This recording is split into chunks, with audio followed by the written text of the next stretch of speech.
Morning, good people. It's Iceberg. Happy Tuesday to you. Hopefully your Tuesday is off to a wonderful start so far. Hopefully you woke up speaking those positive affirmations to yourself and your day is kicked off with a positive attitude, ready to go out here and conquer the day. Whatever the day has in it for you, you're ready to go out here and tackle those obstacles, keep a positive attitude through it all, and then get back to whatever it is that brings you peace and comfort, right?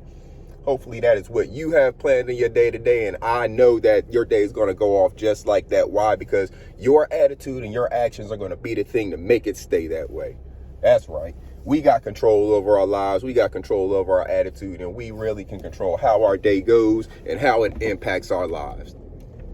With that in mind, there are some people in this world, let's talk about in America, we have some people whose job and responsibility it is to do something about some of the things that we have going on in our world, in America.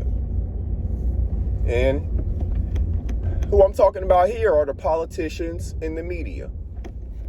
Now, what this is not about is telling you who to vote for. I don't care who you vote for. But what it is about is holding those people accountable for what it is that they were sent to office to do. And what I'm finding from the majority, if not all, of our politicians and our media is that their job has become more about, for the politicians, getting reelected as opposed to actually doing work for the people. And also, with the help of the media, their job is to keep the people, one, distracted, and two, divided.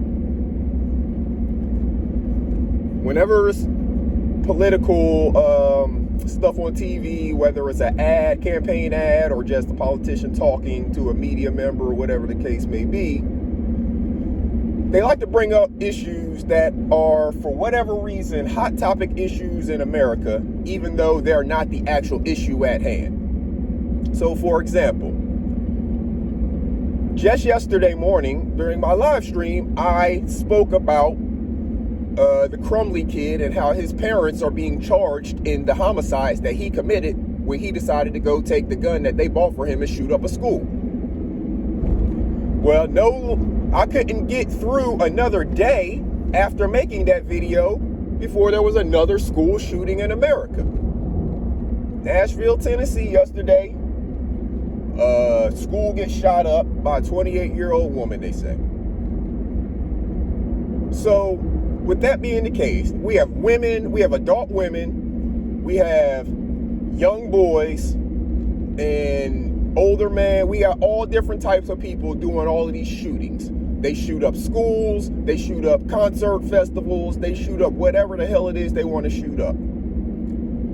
And every time that happens, the first thing that the media and the politicians do is get out there and start talking about gun policy. We got to get the guns off the streets. We got to get rid of the assault weapons. We got to do this with the guns. We got to do that with the guns.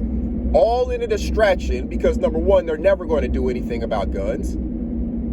It's part of what America was founded on, was the right for the people to have their guns so they could protect against a military trying to come and take over, or the oppression of a king trying to use the military against the people. So they're never going to take away the guns. But the guns are not even the problem. The guns are just the distraction that they keep throwing out there to you because they know it's something they're never going to do anything about. So it will keep you divided, and it'll keep you voting for one side or the other side, just thinking that they're going to do something about the guns. The guns are not an issue on the table. They never have been, and they're not about to start being now.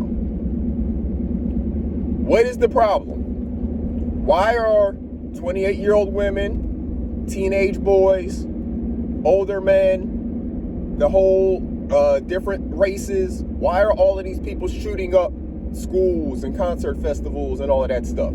It's not because the gun's available. It's not because the guns shoot themselves. The gun is just a tool that's used. That's all the gun is. It's a tool. In some cases, it's used for killing. In other cases, it's used for other things. But the gun is just a tool. That is it.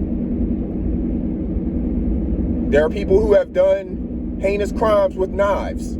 There's no call to ban steak knives.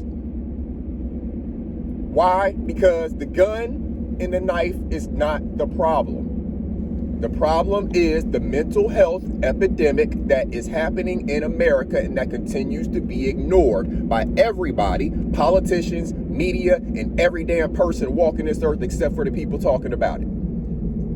Because everybody else is ignoring their own mental health. That's why they're spiraling out of control with their thoughts, don't know how to handle the thoughts, don't know how to process things.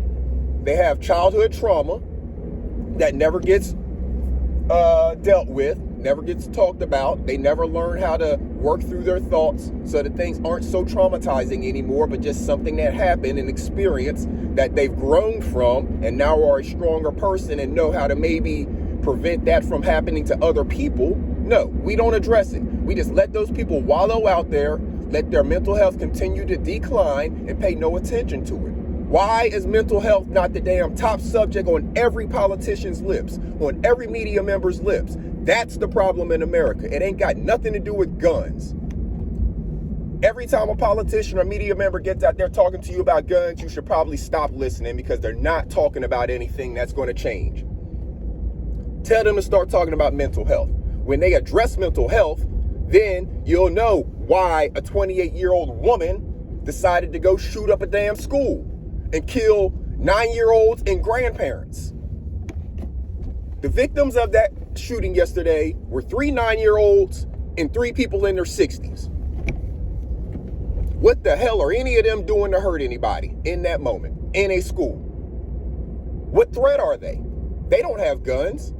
So we know this is mental behavior because they're picking on a cowardly, or the people who are doing it are cowardly even in their choices of location to attack. You're attacking a place that doesn't have a way to fight back. This was a church school, so they didn't have a school resource officer.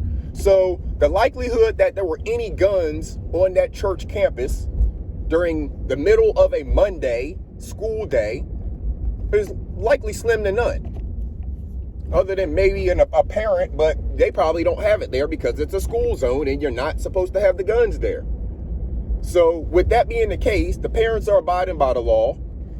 The mental health subject over here who has mental health impairment that's not dealt with doesn't care about the laws. They walk right through the laws and kill people. Why is the gun the conversation? The gun didn't do anything. The bullets are actually what do the killing. The gun didn't do anything. A gun doesn't shoot itself. A person has to be behind it pulling the trigger. Why are we blaming the gun? Get to the root cause of the issue. That is what I have been talking about since I started my YouTube channel. Getting to the root cause of issues. People want to focus on the flashy thing. They want to focus on the last thing somebody said or what the person they like said. That's what happens in politics. People are getting so focused on being a Democrat or a Republican and hating what the other side said that they can't even listen to common sense.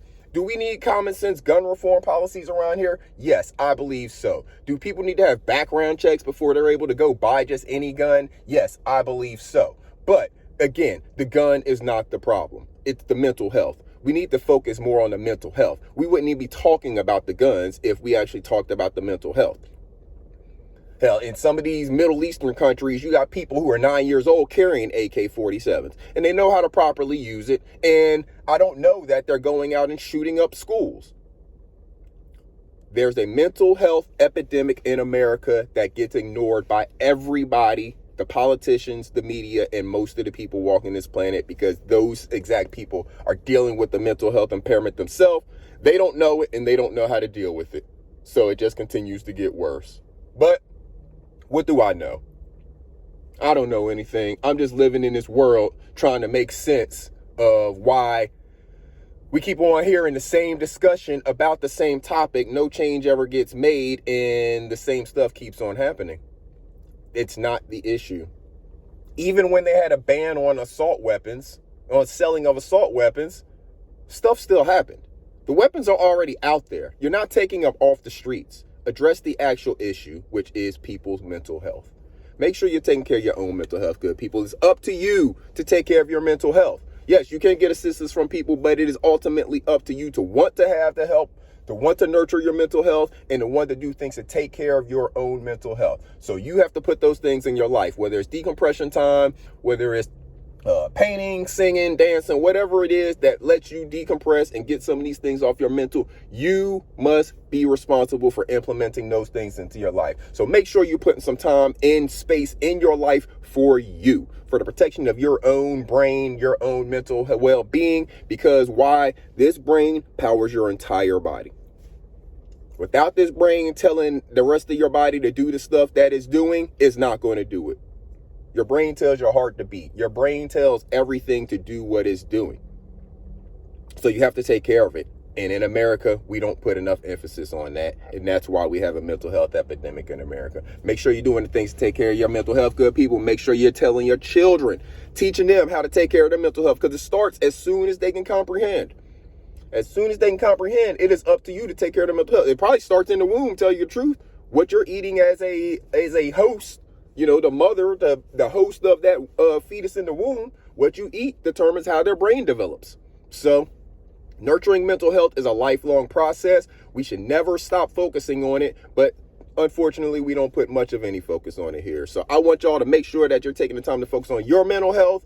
Make sure that you're doing what you need to do to put yourself in the right position. Let's make this word spread. Talk about mental health with people. We have to make these conversations destigmatized so everybody will feel comfortable talking about this in just regular everyday life. Checking on a person's mental. Hey, how you doing today? You feeling all right?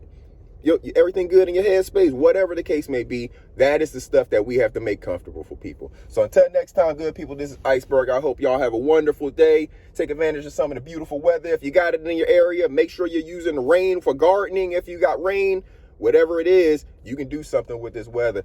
Have a good day, good people. This is Iceberg. Salute.